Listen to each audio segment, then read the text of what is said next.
ನಿನ್ನೆಯೇ ಶ್ರೀನಗರಕ್ಕೆ ತೆರಳಿದ್ದಾರೆ ಗೃಹ ಸಚಿವ ಅಮಿತ್ ಶಾ. ಕಾಶ್ಮೀರದಲ್ಲಿ ಗೃಹ ಸಚಿವ ಅಮಿತ್ ಶಾ ಹೈ ವೋಲ್ಟೇಜ್ ಸಭೆ. ಉಗ್ರರ ಅಟ್ಟಹಾಸವನ್ನ ನಿಯಂತ್ರಿಸೋದಕ್ಕೆ ತುರ್ತು ಸಭೆ ನಡೆಸಿದ ಅಮಿತ್ ಶಾ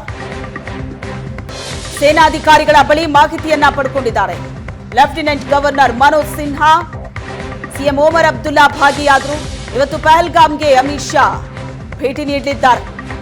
ನಿನ್ನೆಯೇ ಶ್ರೀನಗರಕ್ಕೆ ತೆರಳಿದ್ರು ಗೃಹ ಸಚಿವ ಅಮಿತ್ ಶಾ.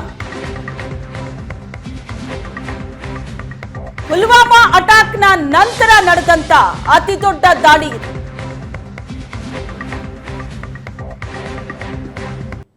ಭಯೋತ್ಪಾದನೆ ವಿರುದ್ಧದ ಹೋರಾಟಕ್ಕೆ ನಮ್ಮ ಬೆಂಬಲ ಅಂತ ಉಗ್ರ ದಾಳಿಗೆ ಬಲಿಯಾಗಿದ್ದಾರೆ. ಕೊಚ್ಚಿಯಲ್ಲಿ ನೌಕಾಪಡೆಯಲ್ಲಿ ಕಾರ್ಯನಿರ್ವಹಿಸ್ತಾ ಇದ್ದಂತಹ ವಿನಯ್, ಹರಿಯಾಣ ಮೂಲದ ಅಧಿಕಾರಿಯಾಗಿದ್ದಂತ ವಿನಯ್ ನರ್ವಾಲ್ ಏಪ್ರಿಲ್ 16ರಂದು ಮದುವೆಯಾಗಿದ್ದರು. ರಜೆ ಮೇಲೆ ಜಮ್ಮು ಕಾಶ್ಮೀರ ಪ್ರವಾಸಕ್ಕೆ ಅಂತ ತೆರಳಿದರು.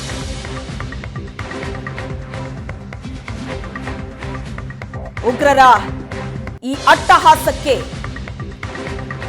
ಹರಿಯಾಣ ಮೂಲದ ಅಧಿಕಾರಿ ವಿನಯ್ ನರ್ವಾಲ್ ಮೃತಪಟ್ಟಿದ್ದಾರೆ.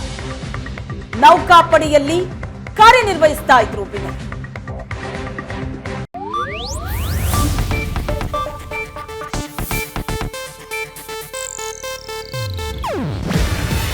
ಇದು ಏಷ್ಯಾನೆಟ್ ನ್ಯೂಸ್ ನೆಟ್ವರ್ಕ್ ಪ್ರಸ್ತುತಿ.